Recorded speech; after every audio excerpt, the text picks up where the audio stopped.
As the corona pandemic spread around the world, our homes became critical for safeguarding our health.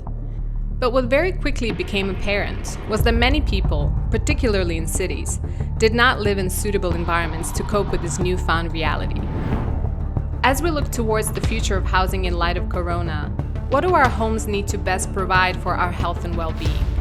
And how can we rapidly increase the amount of quality, affordable housing at a cost that is economically feasible for cities? First, let's take a look at how we can design healthier homes. When one sneezes or coughs, for instance. But do not think... If we look back throughout history, health crises have led to many changes in how we design homes and cities. From the cholera outbreak in the 1800s to the spread of tuberculosis in the 1918 Spanish flu, these periods saw the emergence of design features and materials that were intended to help prevent the spread of disease. Many are still in use today. Outside of the home itself, the cholera outbreak also led to the emergence of sprawling city parks, where people could get access to open space in urban centers. Now, as we look beyond corona, what changes will we see in housing?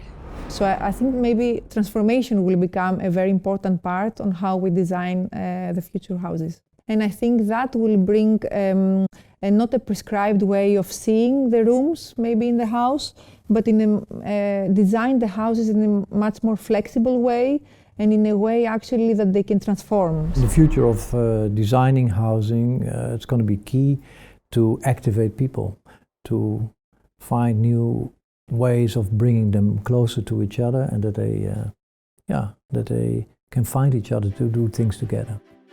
The focus on enhancing our living environment goes beyond the doorstep and extends into our neighborhoods and cities. We expect that the effect on urban planning will be that there will be much more focus on local communities, local direct access to public space, and amenities that are closer to the home. So you get a more mixed areas instead of these monofunctional areas.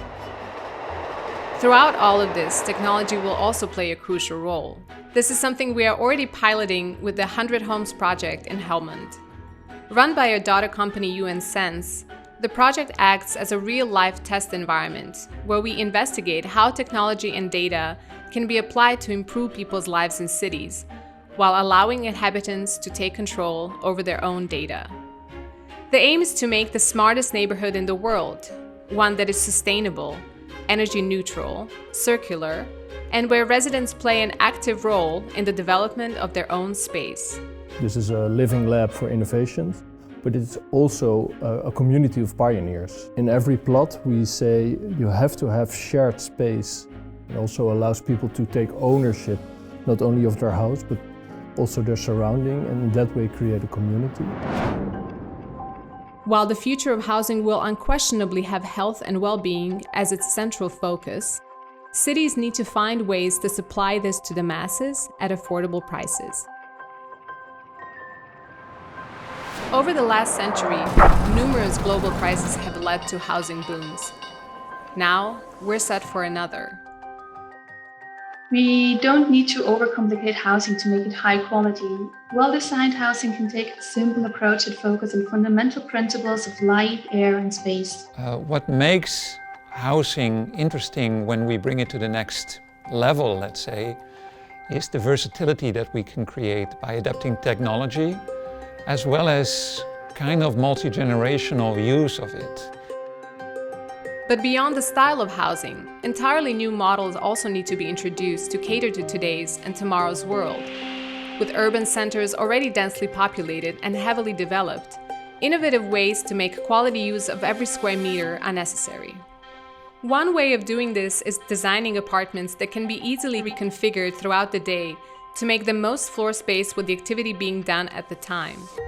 We can look at our approach to the Van B residential project for that. With Van B, we created a highly flexible model of living where the apartments don't have fixed layouts anymore.